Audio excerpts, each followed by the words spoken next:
సుదీర్ఘమైనటువంటి అనుభవం ఉన్నలు మేము వస్తే కంపెనీలు మూతపడతాయి, మేము బాగా నడిపిస్తాం, గొప్పగా నడిపిస్తామని చెప్పి ఏ కంపెనీ గేట్ పక్కన అయితే నిన్న మీటింగ్ పెట్టిండ్రో ఆ కంపెనీకి ఎదురు ఉన్నటువంటి కాంపౌండ్ వాళ్ళే దానికి సజీవ సాక్ష్యం.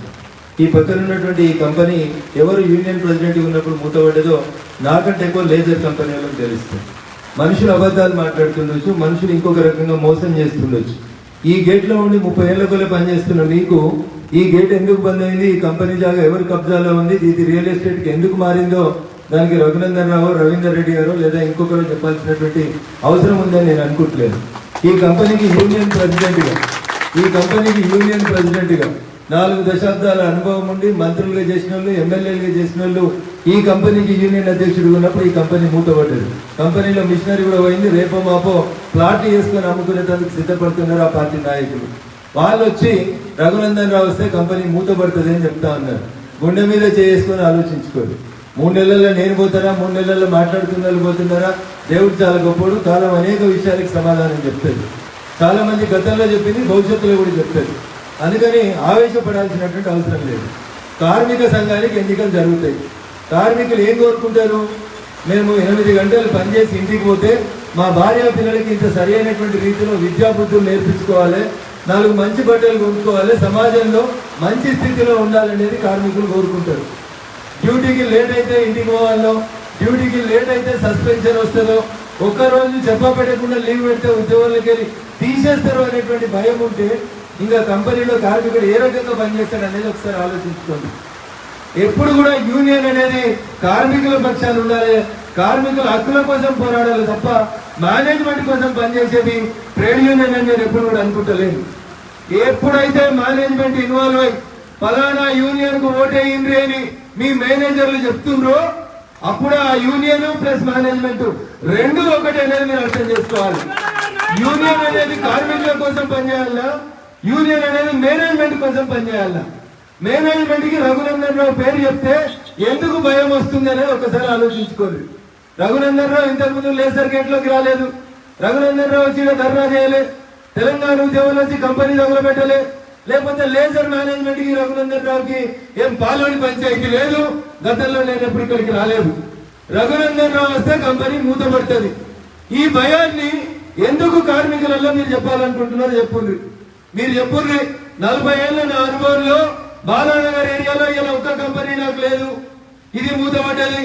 ఎంపీఆర్ లో కూడా నేను పోయినా నువ్వు వచ్చినావు, రఘు నాకంటే చిన్నోరువైనా బాగా పనిచేస్తున్నావు, బాగా ప్రజల అభిమానాన్ని తెచ్చుకుంటున్నావు, నువ్వు ఎమ్మెల్యే ఉన్నావు, నీకు బిజీగా ఉంది, నేను ఖాళీగా ఉన్నా, నాకు అవకాశం ఇవ్వండి అని చెప్తే తప్పులేదు. కానీ నేను ఖాళీగా ఉన్నా, నేను 18 గంటలు కూర్చుంటా, ఎదురుగా ఆయన బిజీగా ఉన్నాడు, ఆయన గెలిస్తే మీకు అగ్రిమెంట్ కాదని చెప్పడం మీ విఘ్నతగా వదిలేస్తున్నా.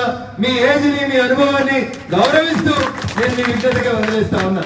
నేను మాట్లాడమంటే పెద్ద నోటితో మీరు 4 గంటలు, చిన్న నోటితో నేను 40 అనగలుగుతా. ఎందుకంటే మీ వయసుకి, మీ అనుభవానికి నేను గౌరవం ఇవ్వాలి కాబట్టి, నేను మర్యాద వస్తుంది కాబట్టి, సంస్కృతి సాంప్రదాయాన్ని గౌరవిస్తా ఉన్నా కాబట్టి నేను మీ విఘ్నతకి, కార్మికుల విచక్షణకి వదిలేస్తా ఉన్నా. ఎందుకు మూతపడుతుంది 3 నెలల కంపెనీ అంటే? మీరు వస్తేనే కంపెనీ నడుస్తుంది, మీరు పోతే కంపెనీ మూతపడుతుందా అంటే దాని అర్థమైంది మీరు కార్మికులని బానిసలుగా మారుస్తూ, మీరు యాజమాన్యానికి తొత్తులుగా మారి, యాజమాన్యం ఏం చెప్తే కార్మికులతో చేయించాలనుకుంటే ఎట్టి పరిస్థితులలో రఘునందన్ రావు దాన్ని సాగనీయడం అని చెప్తా ఉన్నా. ఏదో చెప్తా ఉన్నారు యూనియన్ ప్రతినిధులని. మా జనరల్ సెక్రటరీ వచ్చాడు, 10 మంది మా కార్మికులు వచ్చారు. ఏ రోజన్నా అగ్రిమెంట్ మీటింగ్ ఉందంటే అందరికంటే 10 నిమిషాలు ముందుగానే ఉంటాడు రఘునందన్ తప్ప ఎప్పుడు నా కోసం ఏ కంపెనీ యాజమాన్యాన్ని వెయిట్ చేయించే లోపల నేను పని చేయించుకోలేదు. మీరు గతంలో పనిచేసిరు, గతంలో మీరు అగ్రిమెంట్లు చేసిరు, గతంలో ఈ కంపెనీలో మీరు అగ్రిమెంట్ గా ఉన్నప్పుడు, అగ్రిమెంట్లు చేసినప్పుడు, అధ్యక్షుడిగా ఉన్నప్పుడు ఏం చేసిరో మీకే తెలుసు. మీరు బాగా పనిచేస్తే ఇంటింటికి తిరిగి బీర్లు, క్వార్టర్లు, బిర్యానీలు పంచింగ్లో మీ స్థాయిలో మీరు అర్థం చేసుకోవాలి. ప్రమాణాలు చేస్తామని తొడలు కొట్టి ముందుకు వస్తున్నారు కదా, అదే గుళ్ళపై ప్రమాణం చేయండి. మేము ఎవరింటికి పోయి బీర్లు, బిర్యానీలు వంచాం, మేము స్వచ్ఛందంగా ఓటేస్తే గెలుస్తామని చెప్పి ప్రమాణం చేయండి. తొడలు కొడితే భయపడేందుకు ఉడత ఊపులకి ఎవరు లేడు, అర్థం చేసుకోవాలి. అది ఇందాక రవీందర్ రెడ్డి అనే చెప్పిండు, వయసు భయపడుతుంది, ఎక్కువ ఆవేశపడితే బీపీలు, షుగర్లు వస్తాయి. రఘునందన్ రావు తోటి కొట్లాడదామని చూసుకుంటే గేట్ మీటింగ్ అయిపోయినాక జీడిమెట్ల పోలీస్ స్టేషన్ గేట్ కాడికి రాని నేను ఒక్కనే వస్తా. కొట్లాడుకుందాం ఆడ. కార్మికుల మీద అనవసరమైనటువంటి ప్రతాపం చూపించి ఏదో చేస్తామని అనుకుంటే ఒక్కటి గుర్తు పెట్టుకోవాలి, మేనేజ్మెంట్ కూడా ఎవరో చెప్తా ఉన్నాడంటే వాడు పర్సనల్ మేనేజర్, ప్రొడక్షన్ మేనేజర్, వారి గేట్ లోపలే నువ్వు మేనేజర్వి. గేట్ దాటి చౌరస్తాకు వచ్చిన తర్వాత రఘునందన్ గురించి ఒక్క అక్షరం తప్పుగా మాట్లాడితే బద్దలు బద్దలు వాషింగ్ రఘునందన్. ఇది గుర్తుపెట్టుకోవాలి. మర్యాద ఇస్తా. మర్యాద తప్పి ఎవడన్నా వాగితే నీ ఇంటికి నా ఇల్లు ఎంత దూరమో వారి నాకు తెలియదు, కానీ నేను ఉరిపియాలనుకుంటే బాలానగర్ చౌరస్తాలో ఉరిపిస్తా చెప్తాను. మంచితనాన్ని చేతగాంతనంగా తీసుకోవద్దు. నువ్వేం చేసినావో చెప్పు, ఏం చేస్తావో చెప్పు. చేతనైతే 2 రోజులు డ్యూటీకి రాకపోతే సస్పెండ్ చేసిన కార్మికుడు ఎవరైనా ఉంటే డ్యూటీలో పెట్టి, ఇది నీ మొగతనం అంటారు. ఇది రానోడు కొంచెం ఆవేశపడి ఎగిరెగిరి పడితే ఈడెవడు భయపడ్డాడు. కొట్లాడడానికి భయపడితే రఘునందన్ ఇందాక రాడు. నువ్వు పోయి అడుగు నీ సార్ని, కొట్లాడితే రఘునందన్ ఎట్లా కొట్లాడతాడో మీ సారే చెప్తాడు నీ కొట్లాడాలి రావద్దా అనేది.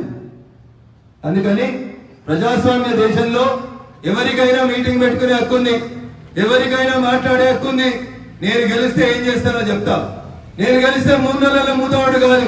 నేను గెలిస్తే ఒక్క కార్మికునికి షోకాజ్ నోటీస్ రాదు, ఒక్క కార్మికునికి సస్పెన్షన్ రాదు, ఒక్క కార్మికుడు ఉద్యోగం ఉండదా పొందదని భయపడాల్సినటువంటి అవసరం లేదు. బరాబరి 100% ఉద్యోగ భద్రత ఇస్తాను. అది లేజరా, ఎంటీఆరా, రెడ్డి ల్యాబ్సా, ఇంకెక్కడైనా కానీ నేను నిలబడేది గెలిచినా ఓడినా కార్మికుల దిక్కు నిలబడతా. మేనేజ్మెంట్ దిక్కు నిలబడిన చరిత్ర రఘునందన్ రావు డిక్షనరీలో లేదు. ఇది కార్మిక సోదరులు గుర్తుపెట్టుకోవాలి. హాయ్ ఫ్రెండ్స్, మా టుడే టుమారో యూట్యూబ్ ఛానల్ చూస్తున్నందుకు చాలా థ్యాంక్స్. మరిన్ని లేటెస్ట్ వీడియోస్ కోసం వెంటనే సబ్స్క్రైబ్ చేయండి. అలాగే ఈ బెల్ ని కూడా రింగ్ చేసేయండి. మా నోటిఫికేషన్స్ అన్ని మీ మొబైల్లో వస్తాయి. అలాగే మా వీడియోస్ మీకు నచ్చితే లైక్ చేయండి, షేర్ చేయండి, నచ్చకపోతే కామెంట్ చేయండి.